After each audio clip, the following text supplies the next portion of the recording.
ध्यान अपने भीतर उतर जाओ। उसी शक्ति में भीतर जाने में शक्ति बहुत लगती है, इसलिए तो भीतर तो आप रात को भी जाते हो, लेकिन शक्तिहीन अवस्था में जाते हो। जो उठे ब्रह्म मुहूर्त में उन्होंने कुछ पाया, बल्कि ब्रह्म मुहूर्त में उठने वाले, जबरदस्ती उठने वाले, ये शब्द साथ लगा रहा हूं, ज्यादा जिद्दी, अहंकारी, लोभी, कामी, क्रोधी होते हैं। प्रकृति आपके अचेतन मन को लगातार खाली करने में जुटी हुई है।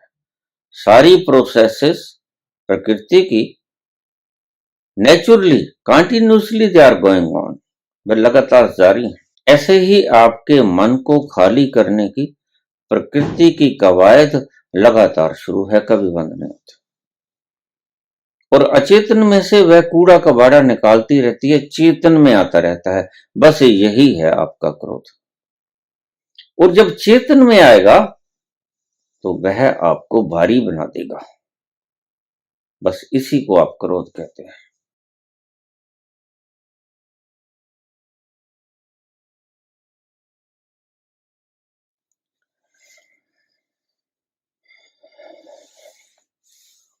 उपेंद्र नाथ।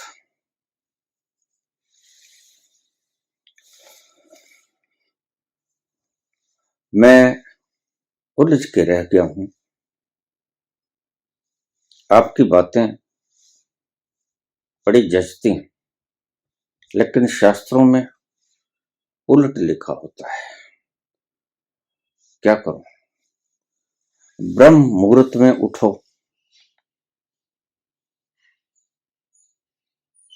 क्रोध छोड़ो, काम छोड़ो, लोभ छोड़ो, मोह अहंकार छोड़ो।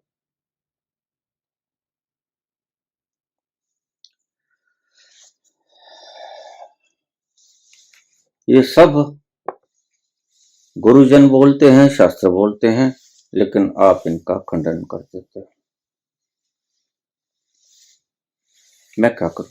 मुझे रास्ता दिखाओ। और घुंडियों की तरह सरल तरीके से इस घुंडी को भी आप खोल दो कृपया। उपेंद्र नाथ।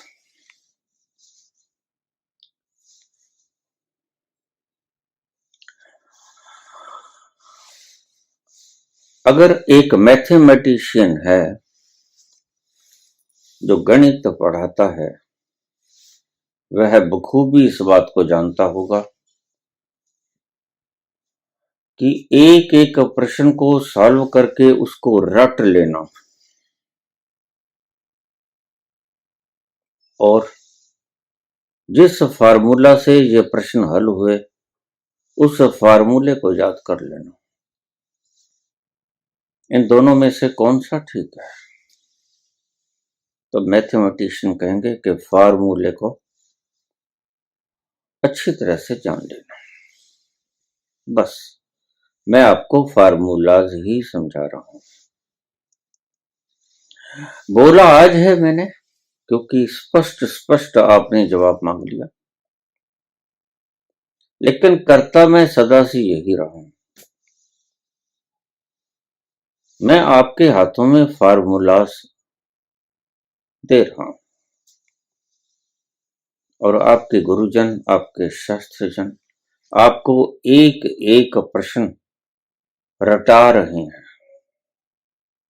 बस यही फर्क है आपके गुरुजनों में, आपके शास्त्रों में और मेरी विधि में। अब कोई भी गणितज्ञ ये बात कहेगा कि बिल्कुल फार्मूला जो याद करेगा वह समझदार हो जाएगा, और यह एक एक प्रश्न को जो याद करेगा, रट्टा मारेगा, उसको फार्मूला तो कभी याद नहीं होगा। एक एक प्रश्न को वह रट लेगा, और अगर उसी फार्मूले के द्वारा हल होने वाला कोई प्रश्न आ गया तो वह नहीं कर सकेगा हल। जिंदगी भी एक प्रकार से, एक आयाम से गणित के फार्मूले की तरह है।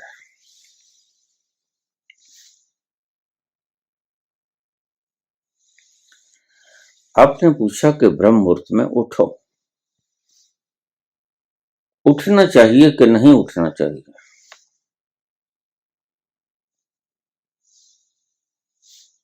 काम, क्रोध, लोभ, मोह, अहंकार, मद मत्सर, ये छोड़ो।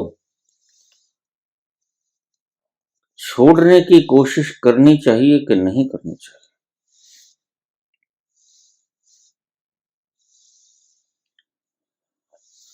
पेचीदा सवाल है आपके लिए, लेकिन जो फार्मूला जानता है उसके लिए जरा भी पेचीदा नहीं। और मैं आपको इसकी कुंजी देता हूं सभी चीजों की, कि आपको मेरी जरूरत ना पड़े, मेरे न होने के बाद आप इन कुंजियों को लगाकर इन प्रश्नों को हल कर सको। और मैं सदा नहीं रहने वाला, कोई भी कभी भी सदा नहीं रहा। जो गणित के प्रत्येक सवाल की रेक्टाफिकेशन करेगा वह तनाव युक्त रहेगा और लड़ाई झगड़े करेगा। बस ऐसे ही तुम्हारे धर्म है, रेक्टाफिकेशन। बुनियादी समझ इन लोगों में आई नहीं। हम शुरू करें प्रश्न से। अब किसी डेरे के संचालक कहते हैं कि शराब छोड़ो। बड़े मजे की बात, मैं कहता हूं शराब न छोड़ो। मैं कहता हूं आप परम शराब के पास पहुंच जाओ। एक झरना है आपके भीतर जो मदहोशी से, सुरती से, खुमारी से लबालब भरा पड़ा। जैसे ही आप अपने भीतर उतरना शुरू हो जाओगे, उसके वाष्प ही आपको इतना मदहोश कर देंगे कि शराब तो कुछ भी नहीं।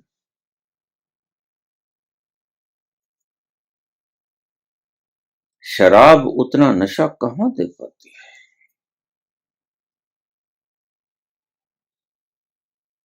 जितनी आपके भीतर की आंतरिक तत्व से उठे हुए वाष्प, बस आप थोड़ा सा मुंह मोड़ लो, बहिर्मुखी से अंतर्मुखी हो जाओ और पाओगे कि खुमारी चढ़ने लगे, आनंद आने लगा।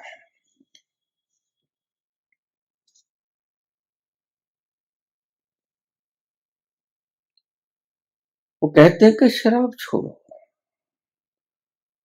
मैं कहता हूं शराब छूट जाएगी। बड़ी शराब के झरने के करीब जाना शुरू करो, शराब तो बहुत पहले छूट जाएगा।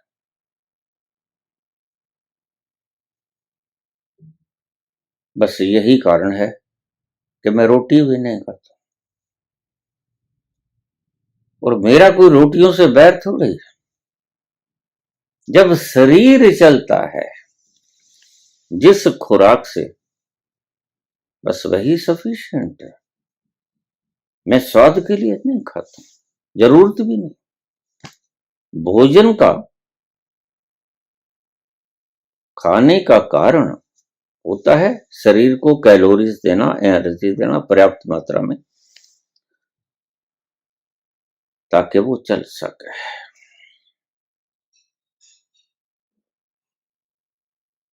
तो ये डेरे के लोग कहेंगे शराब मत पियो, और अगर शराब पी ली तो बस खत्म हो जाएगा काम, धरती उलट पलट हो जाएगी।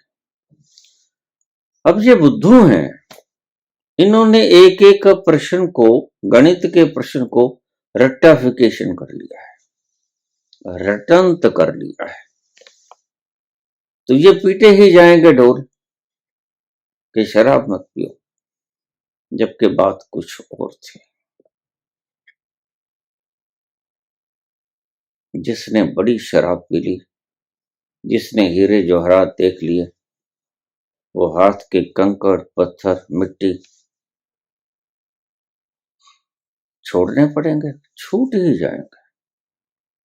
हीरों के दर्शन हुए तो कंकड़ पत्थर हाथ से छूट जाते हैं। कौन इतनी मूर्खता करता है? हीरों के होते हुए कंकड़ पत्थरों से मुट्ठी बांधे रखे। आप ध्यान से समझिएगा, आपकी जिंदगी को आमूल चूल परिवर्तित करने की बातें हैं। ये वो ज्ञान नहीं है जो आपके तथा कथित कथावाचक इतने निम्न स्तर पर जाके आपको ज्ञान समझाते हैं। मोर मोरनी के आंसू, लहसुन प्याज, आज अध्यात्म इतनी निमंत्रण श्रेणियों को छू चुका है, जबकि अध्यात्म बड़ा उच्चतम ऊंचाइयों के ऊपर आसीन, और आज भी कहीं अध्यात्म गिरा नहीं। इन कथावाचकों ने अध्यात्म को रसातल में धकेल दिया है। मंदिर मस्जिद में हिंदू मुसलमान पे, ब्राह्मण शूद्र पे चर्चा हो रही है। हद है। जो शक्ति अपने अंदर उतरने में व्यय होनी चाहिए थी, वह डिबेट में व्यर्थ हो रही है।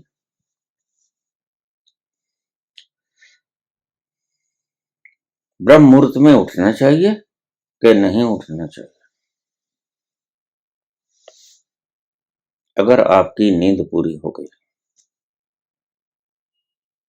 तो जब आंख खुले तब ब्रह्म मुहूर्त, 2 बजे खुले तो 2 बजे ब्रह्म मुहूर्त, 5 बजे खुले, 10 बजे खुले तब भी ब्रह्म मुहूर्त, जब जागे तभी सवेरा। ये ब्रह्म मुहूर्त की परिभाषा नहीं है कोई, लेकिन आपको जब परिभाषाएं सिखा दी जाती हैं कि सुबह 3:40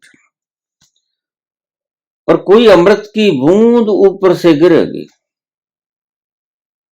अगर आप जागते होगे तो आप पी लोगे, और अगर आप नहीं जागते होगे तो आप वंचित रह जाओगे।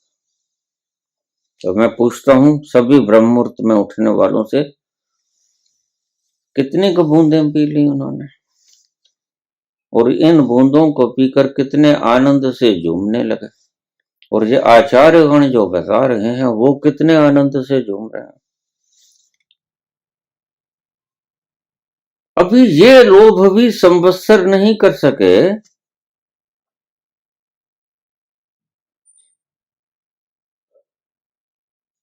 कि अपने आप के थोबड़े को लोगों के सामने ज्यादा से ज्यादा पहुंचाया जाए। तो राजनीतिक भी तो ऐसा ही करते हैं। तो आचार्यों में, आध्यात्मिक में और राजनीतिक में फर्क क्या है? जरा भी तो फर्क नहीं है, उद्देश्य तो एक ही है।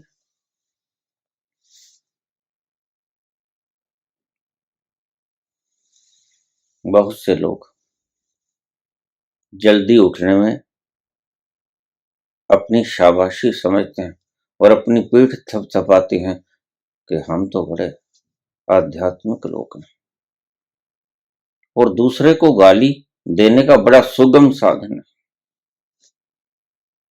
वो तो 9 बजे उठता है, वो कोई बंदा है? पशु है? अरे पशु तो भाई सोते कहां, पशु तो थोड़ी देर झपकी लेते हैं। ब्रह्म मुहूर्त में उठना चाहिए, नहीं उठना चाहिए, इसकी सीधी सी आपको कुंजी दे देता हूं। जब नींद खुल जाए तभी ब्रह्म मुहूर्त, गलती मत खा जाना। ये सवालों की रट्टाफिकेशन मत कर लेना, सीधी एक कुंजी मैंने आपको दे दी। और जो ब्रह्म मुहूर्त में उठे, आज तक तुम्हारे बड़े बूढ़े ब्रह्म मुहूर्त में उठते रहे, किसने क्या पाया उससे पूछ लो जाकर, चरणों के हाथ लगा लो और उनसे पूछ लो कि ईमानदारी से बता दो, जो उठे ब्रह्म मुहूर्त में उन्होंने कुछ पाया? बल्कि ब्रह्म मुहूर्त में उठने वाले, जबरदस्ती उठने वाले, ये शब्द साथ लगा रहा हूं, ज्यादा जिद्दी, अहंकारी, लोभी, कामी, क्रोधी होते हैं। आप आजमा के देख लें, उनके भीतर बाकी अहंकारों के साथ साथ ये भी अहंकार होता है कि मैं ब्रह्म मुहूर्त में उठने वाला व्यक्ति हूं। ये एक क्वालिफिकेशन हो गई है आज।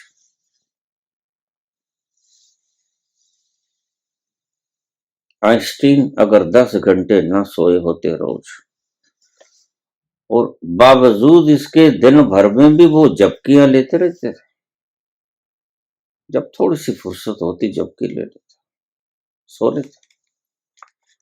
नींद अति आवश्यक है।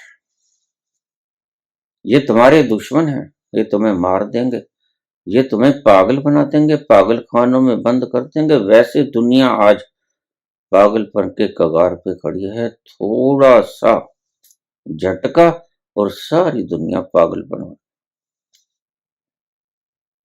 आपसे ज्यादा समझदार पागल खानों के भीतर बैठे लोग हैं, जो दुनिया में घूम फिर रहे हैं वो ज्यादा पागल है। कोई 2 बजे उठता है, होड़ लगी है। कोई कहता है मैं तो 2 घंटे सोता हूं। कोई कहता है मैं तो 3 घंटे सोता हूं। इससे ज्यादा पागलपन की और मूर्खता की बात क्या है कि तुम 2 घंटे सोते हो? क्या प्रकृति तुम्हें 2 घंटे ही सोवाना चाहती है? क्या प्रकृति तुम्हें 2 घंटे में पूरा फ्रेश कर देती है? ये देखना है। शराब नहीं छोड़नी है। अगर लत लग ही गई है, एक बड़ी शराब के कुएं के पास खिसक जाना है।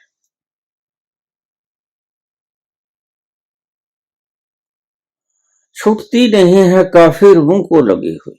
कोई बात नहीं, पियो, लेकिन एक दूसरी शराब भी पियो।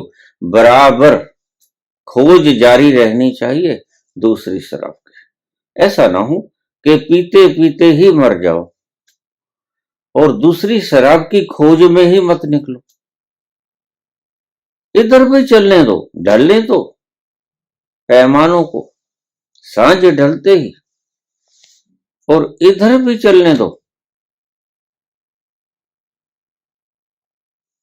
किसी दिन ऐसी डुबकी लगेगी, ऐसी डुबकी लगेगी,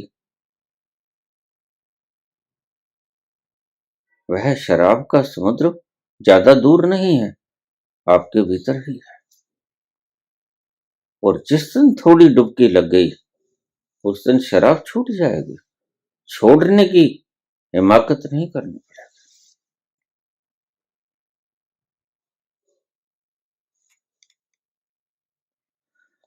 ब्रह्म मुहूर्त में उठने की प्रेरणा देने वाले लोग खुद तो पागल हैं ही, आपको भी पागल बना के छोड़ेंगे। क्यों? आपने कोई अपराध किया है क्या? कोई कत्लो-गारत की है आपने, जो आप स्वयं को दंड देने में लगे हो इन पागलों के पीछे लग गए? चाइना में पुरातन काल में जो व्यक्ति ज्यादा बड़ा अपराध कर देता था, उसके लिए सजा पता क्या होती थी? इसको सोने मत देना। और उसके ऊपर लगातार 4 प्रहरी ड्यूटी वाइज लगे रहते थे कि कुछ नहीं, इसको खाने को भी देना, पीने को भी देना, जो ये मांगे उसे, नहाने को भी देना, नए नए वस्त्र देना, जो ये मांगे उसे खाने को देना, लेकिन सोने मत देना। जिसको ये सजा मिल जाती वह कांपने लग जाता। वो लोग जानते थे सब चीज के बिना काफी देर तक चल सकता है। पानी के बिना भी आप काफी दिन चला सकते हो। भोजन के बिना भी आप 100 दिन से ऊपर गुजारा कर सकते हो। लेकिन नींद के बिना वैज्ञानिक कहते हैं 9 दिन में व्यक्ति अपना संतुलन खोना शुरू करते हो। अगर आप उसको सोने ही नहीं दोगे तो वह नींद के कारण मर जाएगा।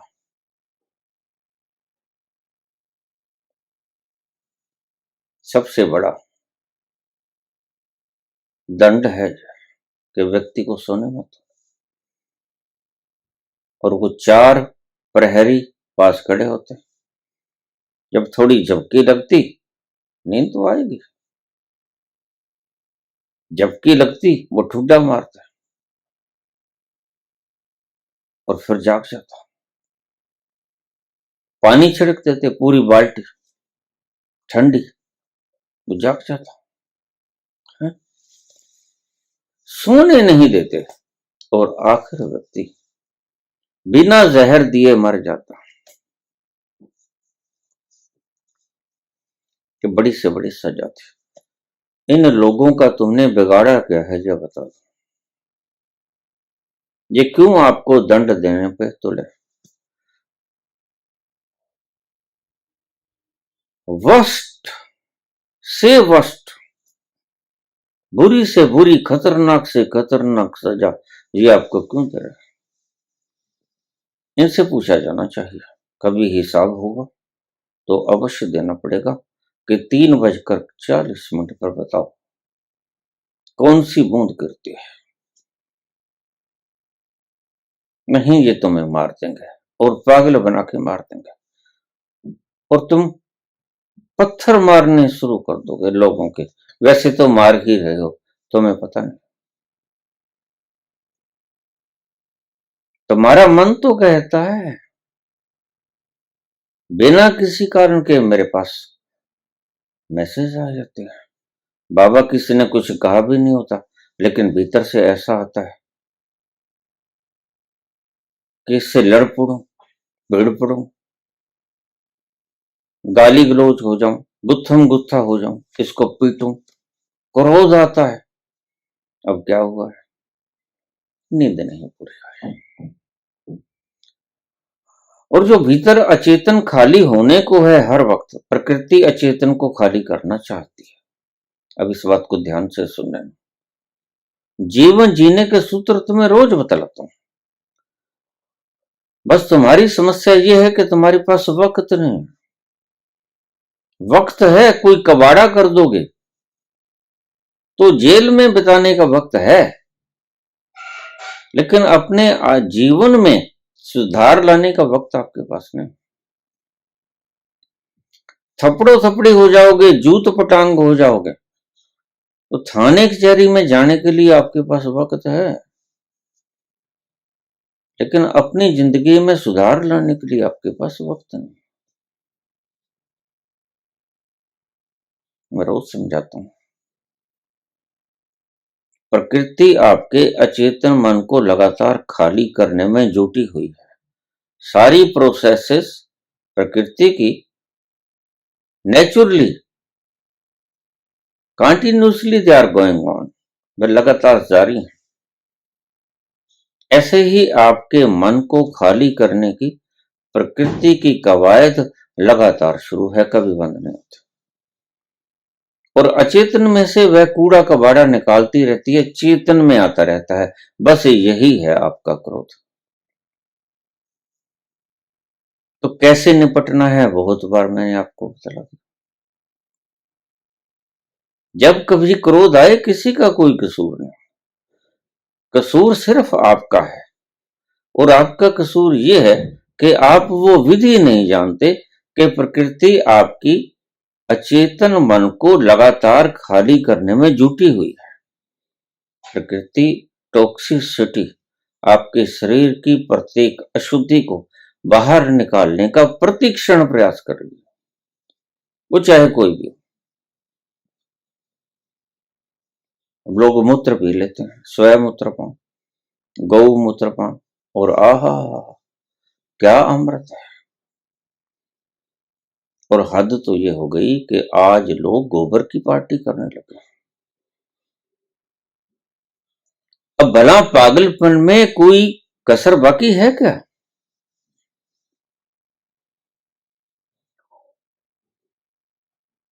हमारे भीतर WBC होते हैं, व्हाइट ब्लड कॉर्पसेस। उनका काम क्या है? वो सुरक्षा प्रहरी का काम करते हैं। किससे? वो गार्ड किसके हैं? जो बाहर हमारे वातावरण में हजारों किस्म के कीटाणु हमारे शरीर में लगातार प्रवेश करने की कोशिश करते रहते हैं। और परमात्मा ने ये हमें बॉर्डर के ऊपर हमारे टॉन्सिल्स के पास भी सुरक्षा प्रहरी होते हैं। वो शरीर के भीतर इन्हें प्रवेश नहीं करने देते, हमारे ब्लड के भीतर होते हैं।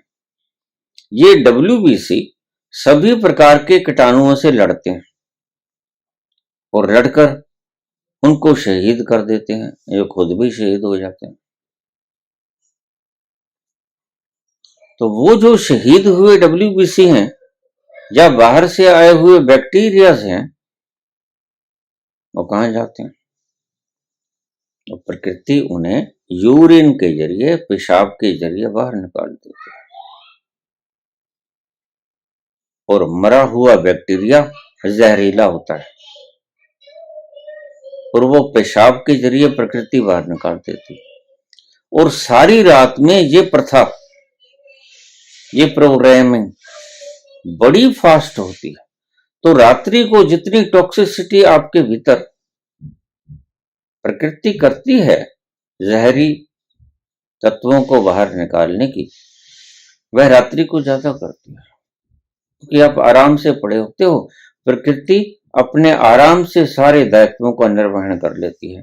दिन में तो उसे और भी बहुत काम करने होते हैं, सोचना भी होता है, खाना पीना भी होता है, आसपास के मान मर्यादाओं का भी ख्याल करना होता है। लेकिन रात को कोई मर्यादा का ख्याल नहीं करना होता। रात को आपके शरीर की सारी शक्ति इन जहरीले विषाक्त विजातीय द्रव्यों को बाहर निकालने के काम में जुट जाती है। इसीलिए लैब टेक्नीशियन है, जब आपके पेशाब को टेस्ट करते हैं, वो सुबह सुबह का पेशाब मंगाते हैं पहले। उसमें सब पता चल जाएगा, सारी रात भर में प्रकृति ने क्या चीज बाहर निकाली, उससे पता चल जाएगा कि आपको बीमारी क्या है। तो मुझे लोग कह देते हैं मोरारजी देसाई 100 साल जिए क्योंकि वो पेशाब पीते थे। मैं कहता हूँ वो 125 साल जीते अगर पेशाब ना पीते। 25 वर्ष घट गए इन जहरीले तत्वों को पीने के कारण। पेशाब भी कोई पीने वाली चीज है? परमात्मा ने 3600 प्रकार के वर मेवे दिए हैं, रस दिए हैं, जूस दिए हैं। ये जूस बार मोरारजी देसाई वाला जरूर पीना है आपने, लेकिन बुद्धुओं को समझाएगा। 100 साल जिए, मैं कहता हूं 125 साल जीते, और निश्चित 125 साल जीते। यह एक वैज्ञानिक प्रक्रिया है। सारे जहरीले तत्वों को प्रकृति बाहर निकालती है और वो पेशाब के जरिए, श्वेत के जरिए, पसीने के जरिए, मलमूत्र के जरिए, श्वास के जरिए बाहर निकालती है।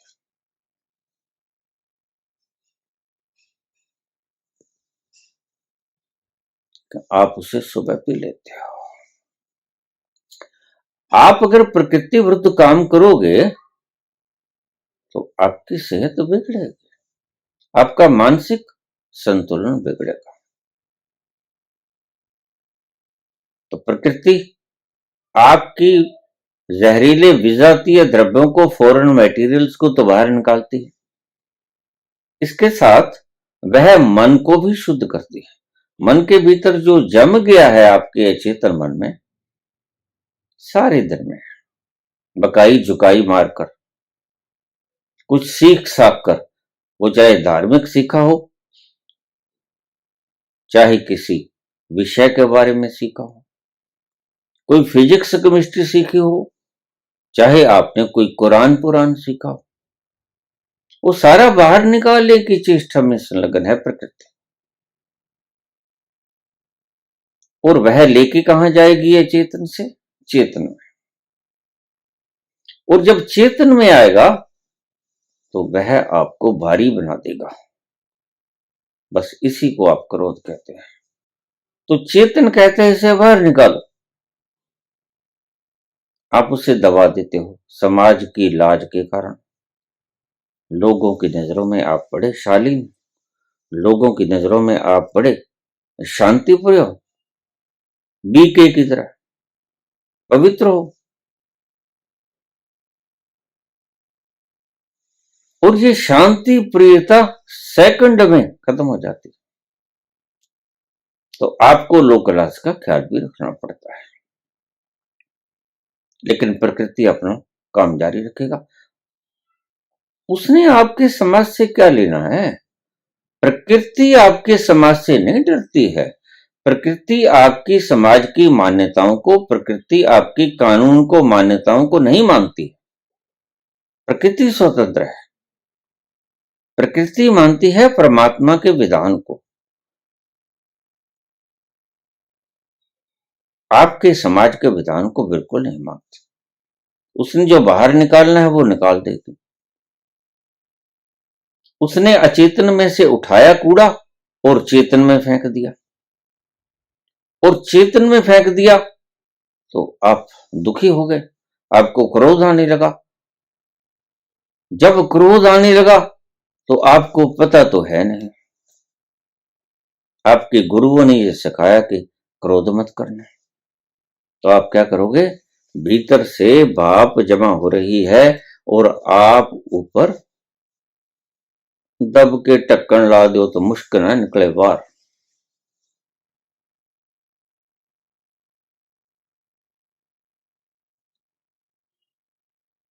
किसी का मेमना गुम हो गया था,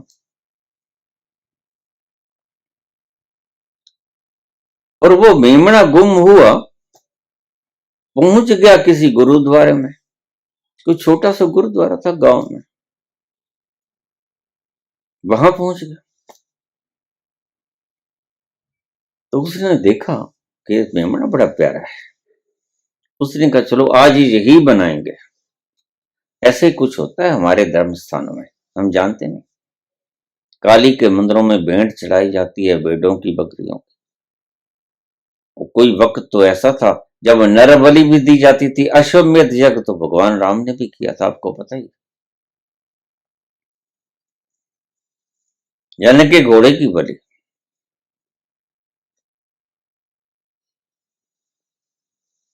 और राजा लोग अक्सर ही करते रहते थे। वो मेमना पहुंच गया, तो वहां के भाई जी ने उसे पकड़ लिया और रख दिया प्रेशर कुकर में, रीच दिया, मसाला वगैरह डाल दिया। अब वो जो मेमना जिसका गुम हुआ था वो सारे कहीं ढूंढ लिया उसने, उसे मिला नहीं। उसने कहा चलो ऐसा करते हैं, ये पास ही भाई जी से पूछ लेते हैं कि हमारा मेमना किधर, पूर्व पश्चिम उत्तर दक्षिण किस तरफ गया है, कहां ढूंढे। लेकिन आया तो वही था। अब जानवर को क्या पता कि ये कौन है, ये मंदिर है, मस्जिद है, गुरुद्वारा है। वैसे तो बंदे को भी नहीं पता है। यहां बंदा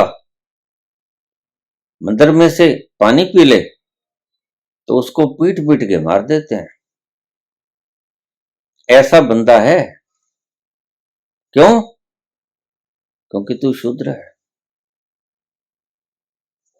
बाप का समझते हुए समझदार लोग हैं, महापागल लोग हैं। मानस की जात सब एक को पहचान वो।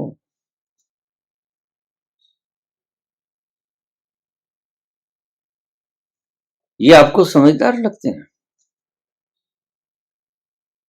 किसी मंदिर के घड़े में किसी बच्चे ने पानी पी लिया, बड़े ने पानी पी लिया, प्यास बुझी। अरे लोग तो पुण्य के कारण गर्मियों में प्याऊ लगाते थे, आते जाते को पानी पिलाते थे, जाके तृप्त हो जाए व्यक्ति और आशीर्वाद दे के जाए। और यहां यहां बच्चे ने पानी पी लिया और उसको पीट पीट के मार दिया। क्यों पीट पीट के मार दिया? तुम्हारे पागलपन ने कितनी जानें ले ली हैं तुम्हें पता है? ये तुम्हारा पागलपन है। धार्मिक पागलपन, सामाजिक पागलपन भी होता है। ये सामाजिक पागलपन ही है कि लोग क्या कहेंगे, लोग क्या कहेंगे। सबसे बड़े से बड़ा पागलपन यह है। सब तो बड़ा रोग की कहेंगे लोग, ये सबसे बड़ा रोग है कि लोग क्या कहेंगे। जीना है तो ऐसे जियो, हम तो अपनी मस्ती में, आग लगे बस्ती में। इस फार्मूले को याद रख लेना, समाज की फिक्र मत करना, तो जी पाओगे सही। अगर आपने समाज की फिक्र की तो आपको पता नहीं है, समाज के दूसरे लोग आपको समाज समझते हैं, आप उनको समाज समझ रहे हो, वो आपको समाज में शुमार कर रहे हैं। एक दूसरा कारण बन रहा है एक दूसरे के दुख का।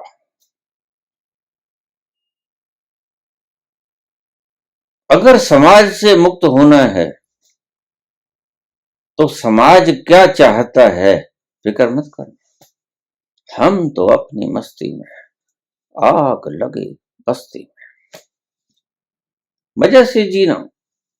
9 बजे जाग खुले, 9 बजे जाग जाना। 2 बजे खुले मजबूरी है, 2 बजे प्रकृति ने अपना काम पूरा कर दिया।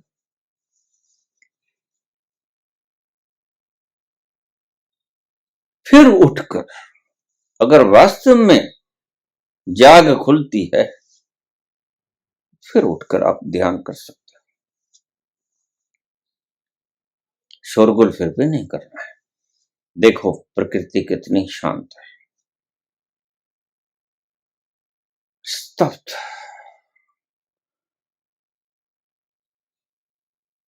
सभी जगह खामोश।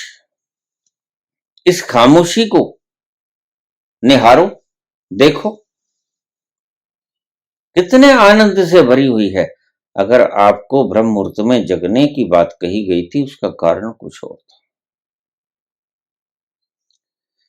उसका कारण आपको प्रकृति की व्यवस्था दिखलाना था कि देखो प्रकृति इस वक्त कितनी शांत है, जरा भी कोलाहल नहीं है, जरा भी शोर शराबा नहीं है, जरा भी धूल धमास नहीं है। ये धूल धमास आपकी काम क्रोध लोभ मोह अहंकार, और ये शोर शराबा आपके मन की उछल कूद, आपके मन की बक बकाहट। आपका मन हर वक्त बक बकाहट करता रहता है, बक बक करता रहता है। सुबह उठने का अर्थ ये था संत पुरुषों का कि आपको प्रकृति की निस्तब्धता को दिखला दिया जाए, नीरवता को दिखला दिया जाए, कितनी शांति प्रिय है। और उस बाहर की नीरवता को देखकर, शांति को देखकर आप भी उस भीतर की शांति को तलाशने में जुट जाएं, ये कारण था। लेकिन चिपटने की आदत है।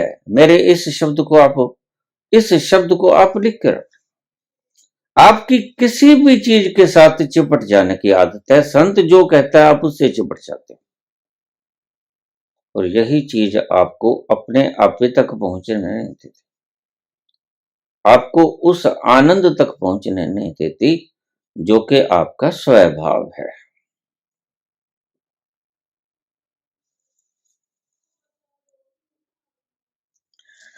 मैं आपको जीने की कला सिखा रहा हूं, जाने के फार्मूला दे रहा हूं। आपको गणित के प्रश्न को रटने की जरा भी बात नहीं कहता, रटना तो है ही नहीं।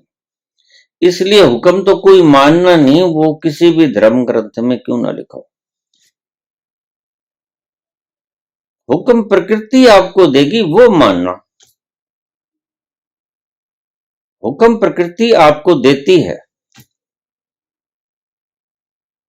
आपको कहती है कि नहा लो, गर्मी लग रही है, नहाते हो ना। ये प्रकृति आपको हुक्म देती है।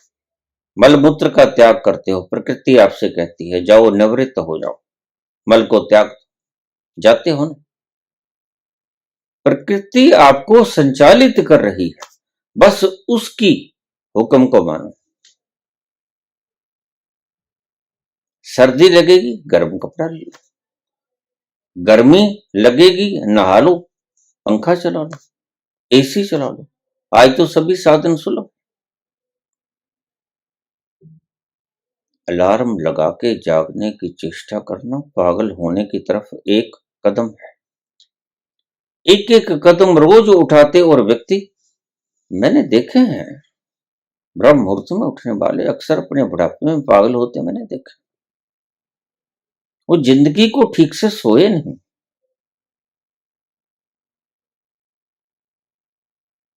प्राकृतिक प्रक्रियाओं को रोकना जैसे आपका दायित्व बन गया। काम वासना को रोको, ये एक शक्ति है। अगर नहीं रुकती तो फिर क्या करोगे? क्रोध को रोको, नहीं रुकता फिर क्या करोगे? लोभ को रोको। अक्सर लोभ तुम्हें पता नहीं, लोभ तुम्हें वहां ले जाएगा जहां तुम सारे संसार के स्वामित्व से युक्त हो जाते हो। ये लोभ ही तो है जो तुम्हें बताता है नहीं, it's not sufficient for you, कुछ और जोड़ो।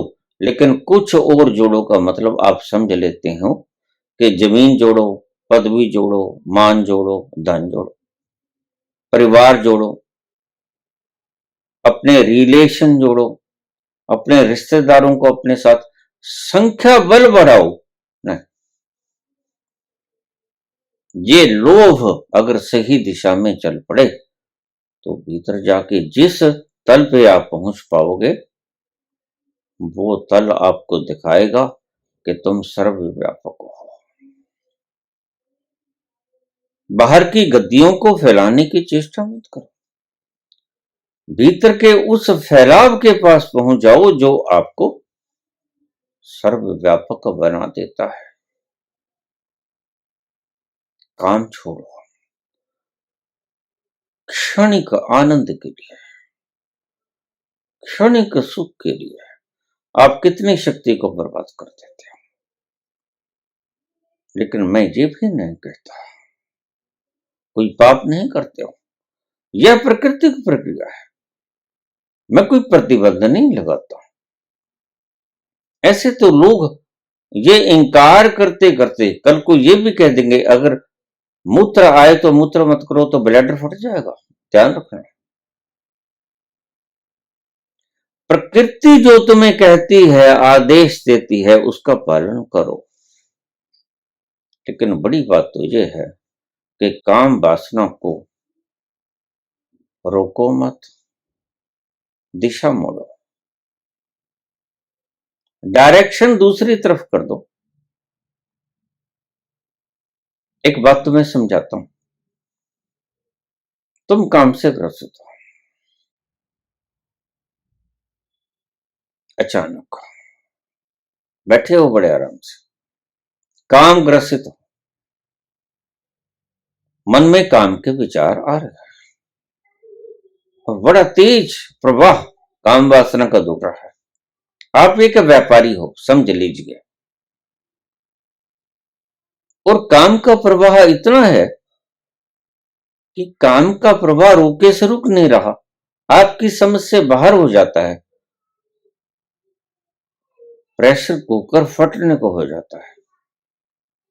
तो संत लोग कहते हैं कि इसको दबाओ, नहीं दबाना नहीं, दबाओगे तो प्रेशर कुकर फटेगा और फटेगा तो आपको जला देगा। बस फिर आपका थोबड़ा बिगड़ जाएगा, आपका शरीर बिगड़ जाएगा, आप दुख भोगोगे। यही कुछ होता है। ये जो रेप होते हैं ये एक्सीडेंट है, इंसिडेंट है, यह फटता है, प्रेशर कुकर फटता है, रोका होगा, किसी धर्मगुरु ने कह दिया होगा, किसी समाज ने कह दिया होगा, किसी घर वाले ने कह दिया होगा, या खुद ही संकल्प उठा लिया होगा कि हम इतने दिन ब्रह्मचर्य का खंडन नहीं करेंगे। नहीं नहीं, कुछ थोपने की जरूरत है। इसकी दिशा को मोड़ो। कैसे, मैं समझा रहा हूं। आप व्यापारी हो और काम वासना आपके बिल्कुल हाथ से निकली जा रही, आपको अपने पूरे आगोश में ले लिए है काम। अचानक कोई आदमी आ गया और वो आदमी आपसे कहता है, फर्ज करो आपका नेट एसेट 20 लाख का है, आपसे कहता है बाबूजी ये तो 2 करोड़ का घाटा हो गया, हमने जो खरीदा था सारा जल के राख हो गया। अब मुझे बताओ कि उस अवस्था में क्या आप काम को भोग पाओगे? प्रैक्टिकल रूप में आओ, क्या हुआ? नहीं, आप दौड़ोगे, आप भागोगे, जहां आग लगी है, जहां जला, हम वासना भूल जाओगे। हुआ क्या?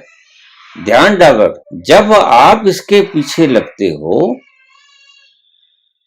तब आप इसे भोगते हो, जब आप इसके पीछे नहीं लगते, आपका ध्यान, आपकी शक्ति किसी और तरफ लगती है, कौन याद करता है काम?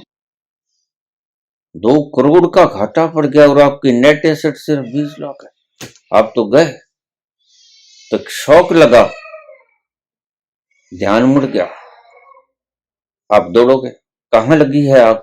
चलो, काम वासना समाप्त नहीं हुई, काम वासना का डायवर्शन हो गया, मोड़ हो गया।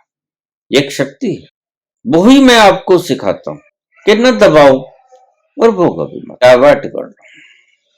और डाइवर्ट का मैंने आपको रास्ता भी बताया, ध्यान, अपने भीतर उतर जाओ। उसी शक्ति में भीतर जाने में शक्ति बहुत लगती है, इसलिए तो भीतर तो आप रात को भी जाते हो, लेकिन शक्तिहीन अवस्था में जाते हो। अगर पूरी शक्ति होती और आप सोए सोए भीतर पहुंचते, जागे जागे भीतर पहुंचते, तो आप उस तत्व को छू लेते हैं। भीतर तो आप रोज जाते हो, लेकिन शक्तिहीन होके जाते हो। बहुत से लोग काम वासना में प्रवृत्त ही तो होते हैं कि नींद अच्छी आ जाएगी, भाई गोली खा लो, नींद की गोली खा लो, इतनी शक्ति को जरूर गवाना है। लेकिन नहीं, वो कहते नहीं, आनंद आएगा। अरे भाई, नींद में ज्यादा आनंद आता है, तुम्हें क्या पता है इस बात का?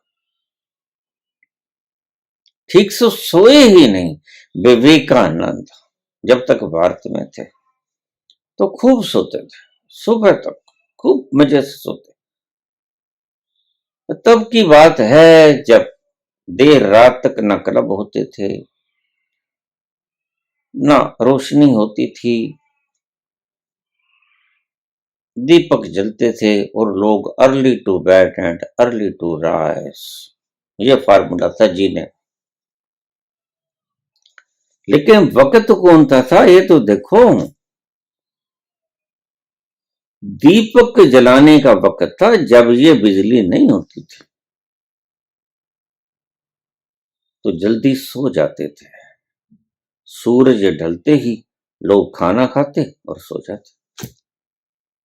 गांवों में तो आज भी यह प्रथा थी, पिछले कुछ वर्षों तक, कि 7 बजे ही लोग सो जाते और सुबह 3 बजे उठ जाते, नींद पूरी हो जाती। कभी ऊँघते नहीं थे, कभी उबासी नहीं लेते थे, नींद पूरी हो जाती और बरसों बरसों और पूरे जीवन गुजारते थे।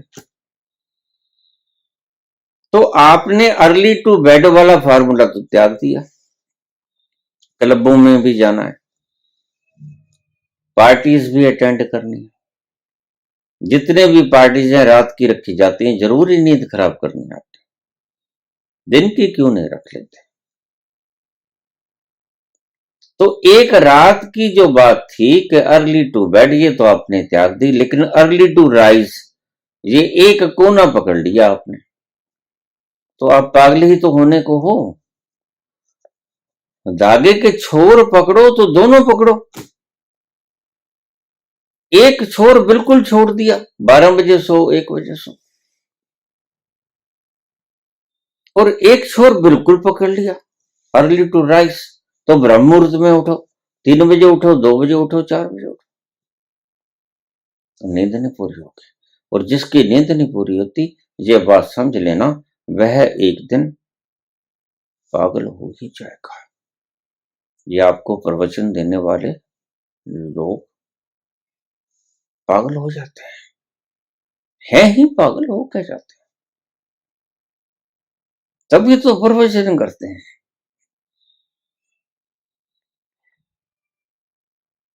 लोग मुझे पूछते हैं कि ओशो सुबह 5 बजे उठकर प्रवचन करते थे, तो आपको पता नहीं, ओशो 2 शिफ्ट्स में सोते थे,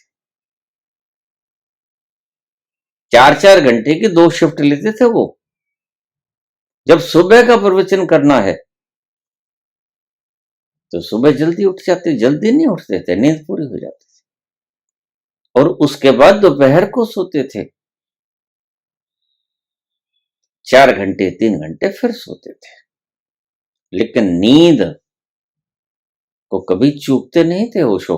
इस सिद्धांत को अगर नहीं जानते थे ओशो, तो फिर वो भी पागल हो गए होते हैं।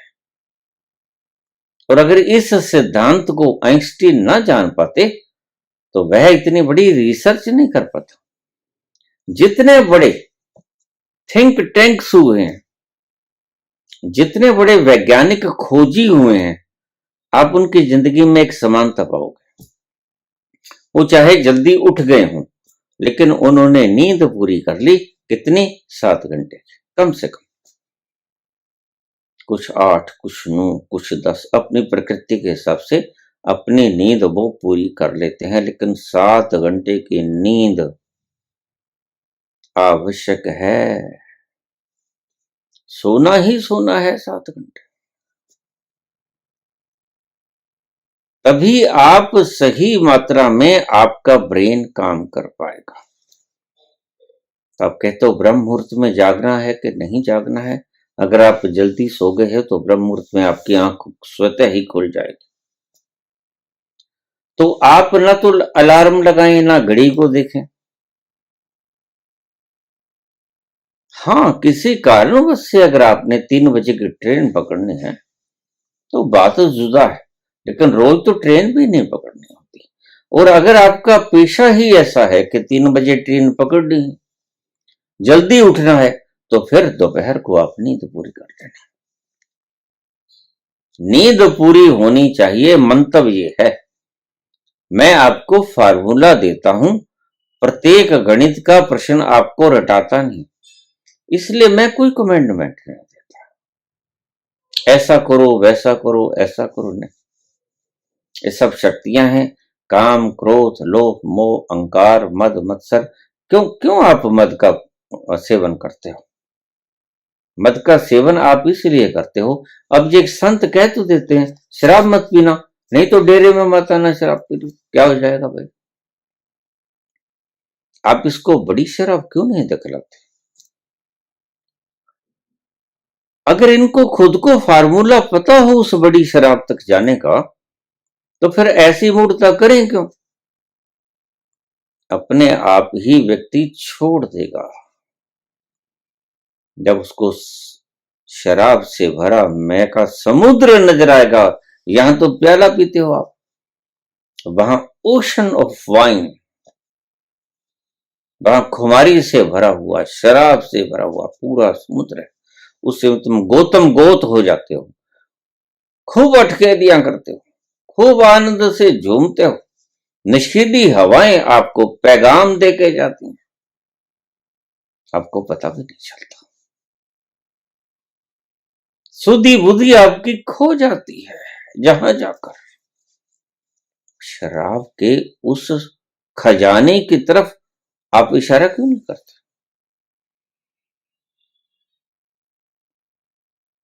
रहता खूदता क्या करेंगे? ये लो, ये नाम जपो। कुछ तो पहले ही मरे मराए थे। कुछ इस जपने में, कुछ भी करने में, नाम जपो या गाली निकालो, आपकी शक्ति व्यय होती है, इस बात से ध्यान रखना। आप नाम जपोगे क्योंकि वो भी शब्दावली है, या गाली निकालोगे वो भी शब्दावली है। ये दोनों काम करने के लिए शक्ति का व्यय करना आवश्यक है, और ध्यान शक्ति को बचाने का नाम है। ध्यान होता है शक्ति को बचाने के बाद। अपने अंतस में लोग मुझे कहते, बाबा अपने अंतस में जाया नहीं जाता, भाई शक्ति तुम खराब कर देते हो, शक्ति बाहर की तरफ तुम भटकाने में लगा देते हो, शक्ति बचती ही नहीं, तो तुम भीतर जाओगे कैसे? आपकी समस्या जायज है, इस शक्ति को बचाओ, क्योंकि भीतर जाने के लिए अनंत शक्ति की, अथाह शक्ति की जरूरत है, ये आपके पास होनी आवश्यक है। आप इसको गवा देते हो बाहर की भटकन में, और वो काम अगर तुम ना भी करते तो भी चल जाता, बड़े मजे से चल जाता। आवारागर्दगी करते हो, तफरी मारते हो, ताश खेलते हो, लोगों से बहस करते हो, बकवास करते हो। आज लोग, आधी दुनिया इस बात की डिस्कशन में पड़ी है कि परमात्मा है कि नहीं है, और फिर है तो फिर दिखलाओ। ऐसे पागलपन में लोग उलझे हुए हैं। ये व्यर्थ की शक्ति को बर्बाद करने के ढंग है। आपके सभी शास्त्रार्थ आपको थका देते हैं, आपको एनर्जेटिक नहीं करते। आपके सारे जप तप आपको थका देते हैं, आपको एनर्जेटिक नहीं करते। इसलिए मैं कहता हूं, और मौन, मौन आपको एनर्जेटिक करता है। दूसरा रास्ता है भाई, अगर न हो तो फिर तो आप कहोगे और क्या करें, दूसरा रास्ता है। और जप करने में तो कुछ भी शक्ति नष्ट नहीं होती। अपने भीतर उतरने में जितनी शक्ति को साथ लेके जाना होता है, उतनी जप करने में, तो जप तो एक सिंपल लैंग्वेज है। राम राम करो, राधे राधे करो, शाम शाम करो, कुछ भी करो, वो तो थोड़ी सी शक्ति से काम चल जाता है। लेकिन ध्यान तो बड़ी शक्ति मांगती है। उसके लिए आपको बाहर के सारे क्रियाकलापों से शक्ति व्यय करने से रोकना होगा। उन सारी शक्तियों को व्यय करना बंद कर देना होगा। और वो अगर तुम व्यय करना छोड़ दोगे तो कोई आफत आने वाली नहीं है। मैं जानता हूं आप क्या करते हो।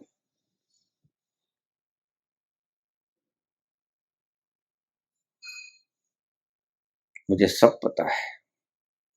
वो अगर न करोगे तो शक्ति बच जाएगी। मैं जानता हूं किस कदर औकात है इनकी, मेरे ही हाथ के छोड़े हुए परिंदे। इन्हीं गलियों में से गुजरा हूं और बड़ा तीव्र अनुभव है, इसलिए आपको बतला पाता हूं। बाहर के जो काम आप शक्ति व्यय करते हो, अगर न करोगे तो बड़े मजे से चलेगा, बल्कि ज्यादा ज्यादा सुखी होके चलेगा। क्या करते हो तुम विवाद करते हो, तुम व्यर्थ की बातों में समय खराब करते हो, शक्ति खराब करते हो। ऐसा कुछ हो रहा है। उस शक्ति को बर्बाद करना छोड़ दो। तो मैं कहानी सुना रहा था, तो मेमना गुम हो गया। मेमने का जो मालिक था वो आ गया। वो कहता, जी भाई जी, मेरा मेमना किस दिशा में गया होगा, जरा बताना, हम उस दिशा में तलाश कर लें। तो बैठा बैठा पढ़ रहा है। कोई झूठ मूठ होगा, झूठे मूठे भी होते हैं, सच्चा आदमी तो ऐसा नहीं करेगा। तो उसने कहा, ये तो काम खराब हो गया, हमें तो वापस करना चाहिए था, बांध लेना चाहिए था। जो कोई मालिक होगा वो आके ले जाएगा, किसी का तो होगा ही। हमने तो वो रीझ दिया, अब उसकी खुशबू आने लगी, प्रेशर कुकर में से हवा निकल रही और उसकी सुगंध आ रही। तो तुक पड़ रहा है बैठा बैठा, कोई नकली ही ग्रंथि होगा, असली ग्रंथि ऐसा काम नहीं करेगा। तो तुक पढ़ता पढ़ता बोलता है, जीदा गवाचा मेमना आप पहुंचा दरबार, दब के टकन ला दो मुश्क ना निकले बार। वो मुश्क आ रहा था कि मेमना रीझा जा रहा है। ऐसे हमारे धर्मों के झूठे पाखंडी लोगों ने कब्जा कर लिया और अपने आप को धर्माचार्य बता रहे हैं और आपकी जिंदगियों के साथ खिलवाड़ कर रहे हैं।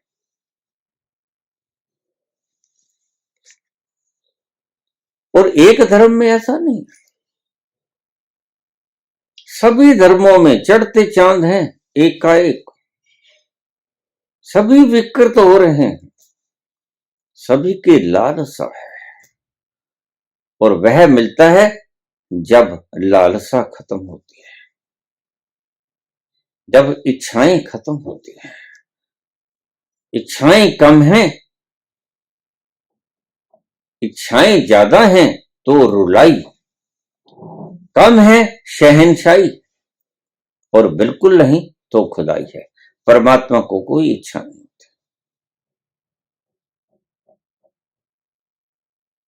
परमात्मा को कोई वासना नहीं होती। पूछा है ब्रह्म मुहूर्त में उठे न उठे, इन पागलों के पीछे मत लगना, इनको कुछ नहीं पता, ये झूठे लोग हैं। और हर धर्म में सच्चे लोग भी हैं, उनको पहचान लेना। प्रत्येक धर्म में सच्चे लोग हैं।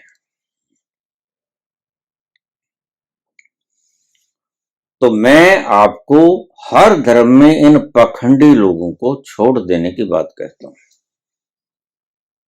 लेकिन प्रत्येक धर्म में अच्छे लोग भी हैं, समझदार भी हैं, उनका अनुकरण करने के लिए भी कहता हूं। इस मेरी बात को याद रखें, हम तो आज नहीं कल चले जाएंगे, लेकिन आने वाली पीढ़ियों के लिए मैं संदेश देके जाता हूं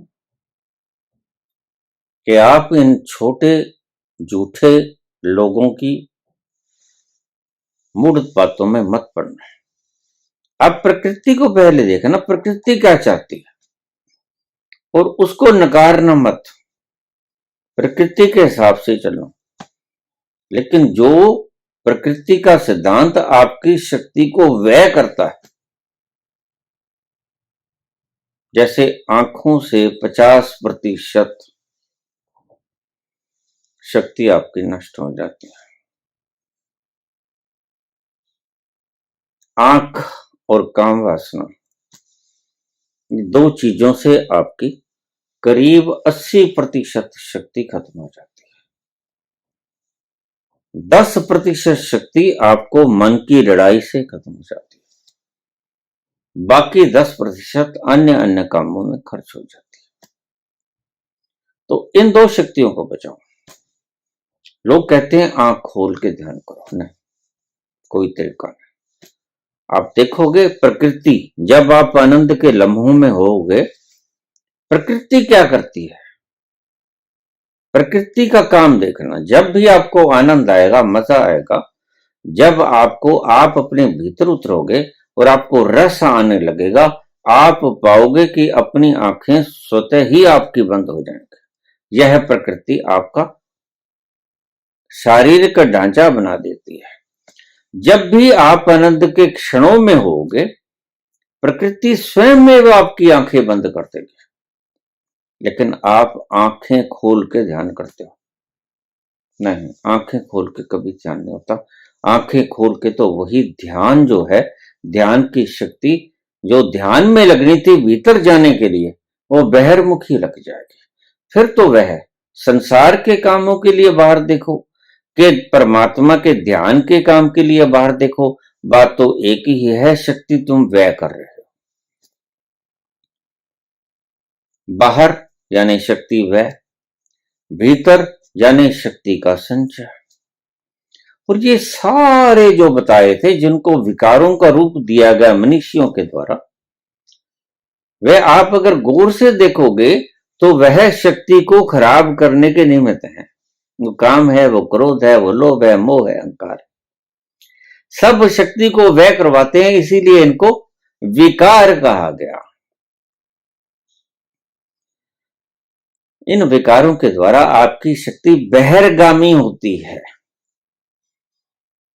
अब आप आंखें खोलोगे तो शक्ति बाहर, जरूरी हो तो आंखें खोलो। दिन में आंखें खोलो, आप कहीं जा रहे हो, सड़क को पार कर रहे हो, कोई काम धाम कर रहे हो, बैठे हो, आंखों को खोलना जरूरी है। लेकिन जब आप, मैं आइंस्टीन की बात करता था, जब भी उसे थोड़ी फुर्सत मिलती वह आंखें बंद कर लेता, झपकी लेने लग जाता। यह उसकी रोज की दिनचर्या का काम था। दिन में 10-5 बार वो झपकी लेता ही लेता था। 2 मिनट की झपकी ले ली, 5 मिनट की झपकी ले ली। और आपको पता नहीं, निद्रा जो काम करती है उतनी ही झपकी काम कर जाती है। आंखें बंद करो, आपकी शक्ति जमा होनी शुरू हो जाएगी। अगर आंखें खोले ही रखोगे, बेवजह खोले रखोगे, तो आपकी शक्ति व्यय होना शुरू हो जाएगी। देखिए, आंखें देखने के लिए दी है परमात्मा ने, लेकिन जहां जरूरी ना हो वहां आंखें खोलने का फायदा भी क्या है? क्योंकि बहुत ज्यादा मात्रा में शक्ति आपकी आंखों के द्वारा व्यय होती है। इसलिए एक बात आपको और समझा दूं, जितना जल्दी सूरदास व्यक्ति परमात्मा को पहुंच सकता है, उतना जल्दी आंखों वाला नहीं पहुंच सकता। क्यों? क्योंकि परमात्मा ने एक उसको अभिशाप भी दे दिया और वरदान भी दे दिया। वरदान ये दे दिया कि बाहर वो शक्ति वह कर ही नहीं सकता, इसलिए भीतर जाने में बड़ी आसानी हो जाएगी उसे। सूरदास व्यक्ति को आप 1.5 गुना ज्यादा समझदार पाओगे। गौर से देख लेना, सूरदास व्यक्ति 1.5 गुना ज्यादा आम आदमी से ज्यादा समझ रखता है, उसकी आईक्यू ज्यादा होती है। कारण जो मेन जरिया था आपकी शक्ति को खोने का, बहिर्गामी होना था। और बहिर्गामी हो ही नहीं सकता, प्रकृति ने विधान ऐसा बना दिया। इसलिए वो शक्ति उसके भीतर उतरेगी और सूरदास व्यक्ति जितना आसानी से अपने अंतस तक पहुंच जाएगा, उतना आसानी से आंखों वाला नहीं पहुंच सकेगा। हमें तो आंख बंद करनी पड़ती है और जब चाहे खोल लेते हैं, गुडर गुड़ झांकने लग जाते हैं। लेकिन सूरदास तो आंखें खोल नहीं सकता, वह तो बड़े मजे से अपने भीतर उतर सकता है। इसलिए स्वामी दयानंद के गुरु हुए गुरु विरजानंद जी महाराज, बड़े सूरदास ऐसे हुए हैं, हमारे संत सूरदास जी, भगत सूरदास जी, जो कि अपनी अंतरंग गहराइयों को छू गए, बिना प्रयास के छू गए। बाहर जाने से रोकना पड़ा नहीं, क्योंकि प्रकृति ने प्रावधान ही ऐसा बना दिया था। आज के लिए आपका फार्मूला, जीवन का कोई नियम मत बनाओ। तो फिर क्या करें? प्रकृति देखो किस नियम से चलती है, उसके पीछे हो। जो नियम गलत हैं, थोड़े आपको लगते हैं, वो आपकी गलती के कारण है। जैसे आप कहते हो क्रोध आता है, तो क्रोध प्रकृति अपना काम कर रही है, आपके अचेतन मन को खाली कर रही है। तो आपने क्या करना है कि क्रोध आपके चेतन मन में जमा हो गया। 1000 बार समझाया है वैसे तो मैंने आपको। तो किसी उद्यान में चले जाओ, सामने खाली जगह में चले जाओ, ऊपर छत पे चले जाओ, अगर कुछ भी नहीं है तो कमरे को बंद कर लो,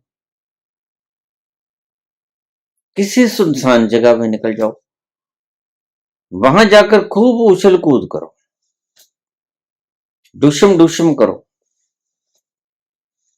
किसी दुश्मन के ऊपर क्रोध आता है तो जैसे रामकृष्ण परमहंस ने कल्पना के भीतर काली की गर्दन काटी थी, वैसे गर्दन काट दो,